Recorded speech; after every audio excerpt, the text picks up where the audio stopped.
Good evening, everyone. I'm just getting reorganized here. Thanks for tuning in. We are going to be talking about gun control in this next segment.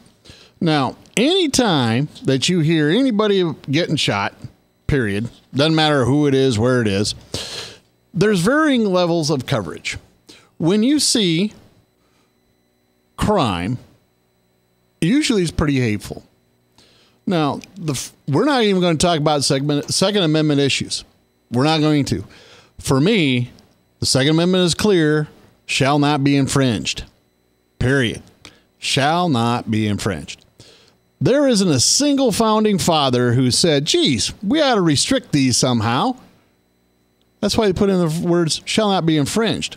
Now, the courts interpreted it as whatever, but the bottom line is, I think you should be able to go out and buy whatever you need, right? Because it's not only to protect yourself, but protect yourself from the government. And we've had several examples of that here under the Obama administration. What I'm going to talk about is the hysteria that the left gives out and the lies that they perpetuate. Gabby Giffords, here she is, a left-wing Democratic congressman, gets shot. And all you hear about is how right-wing loon shot her. That's all you hear. 3 days, 4 days, lies repeated over and over. And then it turns out he's a big Democratic supporter. He wants socialism. There isn't anything that he has written, anything that he has talked about, that indicates at all that he's a Republican or even a conservative or even a moderate. But yet that lie gets repeated over and over. The second thing is, there's a lot of, I'm going to call it microaggressions. And that's a frequent thing that pops up in the news. And you see that, you get a white person that assaults somebody else who's non-white. And strangely enough, this is how the FBI classifies Hispanics now. And this was an interesting read for me today.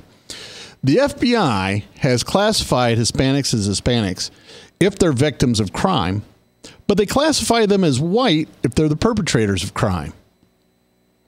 And I thought, I read it on a blog, as a right-wing blog, and I thought, well, that's just crazy. I'm going to go look that up. Sure enough, if you go look that up, on the DOJ website, you have to wade through a lot of crap. But the bottom line is, that's really what they're doing. That's a lot of legalese. And if you don't speak legalese, it gets kind of confusing. But that's really what they're doing. That's really how they're classifying it. Anyway, whenever you see white violence against non-whites, makes news, it's on the cover, everything else. Trayvon Martin is a tragedy. There's no winners there. It's tragic that he's dead. It's tragic the way it happened.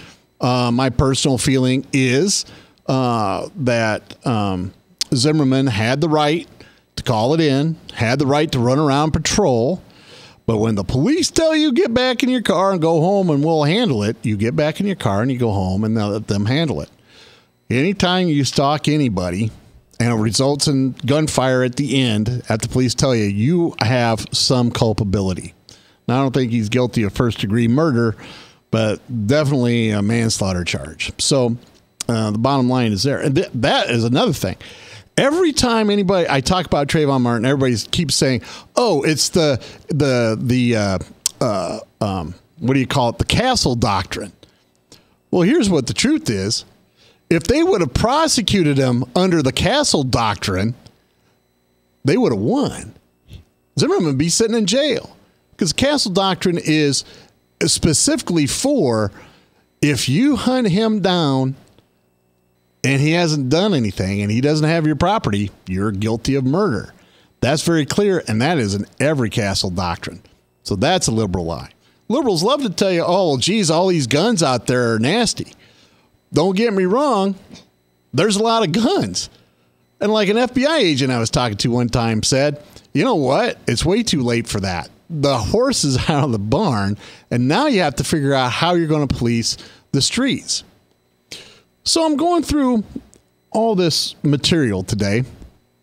Turns out that there are 4 American cities that make the top 50 murder capitals of the world. Everybody knows who they are. Detroit, St. Louis, New Orleans, and Baltimore. All of these cities are under Democratic control since the 1950s, at least, and New Orleans is under Democratic control since the 1890s. All of them have strict gun control laws. In fact, they don't allow guns in the place. And the problem is what you've effectively done is disarmed the honest citizens and made them a victim and dependent on the government for their protection. And we see how well that works out. Now, when we're talking about interracial violence, what happens is you hear every form of violence that a white perpetrates upon a non-white makes the news. That's an exaggeration. I understand that. But that gets covered much more so than non-white violence on white. To the tune of about 80% to 20%. If you look at the violence, there's 549 million or 549,000 cases of assault in a year. That's on average. And 480,000 of those assaults are black on non-black. And the rest of them are white on non-black. If that's how you want to break it down. These are from, again, crime statistics from the Department of Justice. So go look them up for yourself. So the bottom line is you have this violence going on. And part of the problem with this is they don't bother to track black on black violence much in the last 8 years. I have no idea why, but I can tell you, talking to black conservative leaders, they'll point out, listen, it is black on black violence. It is terrible. And we have to do something and start trying to take responsibility. But they get shouted down. Larry Elder gets shouted down. Alan West gets shouted down. Oh my goodness, I just forgot her name. The congresswoman, the black congresswoman that I really follow and enjoy, and I forgot her name. She gets shouted down. Oh, we don't like that. But what they don't tell you is these are Democratic towns with Democratic mayors, Democratic everything, with Democratic gun control, and they are the number 1, number 2, and number 3, number 4 murder capital in the U.S. If you eliminated them, because we're supposed to be in like the number 1 crime country in the world. That turns out it's not true. It's Brazil, right? Another liberal lie. But the bottom line is, if you eliminated these 4 cities from our crime statistics, from our murder statistics, we're behind the Europeans. We're behind, we're almost down around where the Swiss are per capita. I mean, it's amazing. It's just absolutely amazing. Now, we're ran up against a time barrier here. We're going to continue on our discussion about gun control and liberal lies.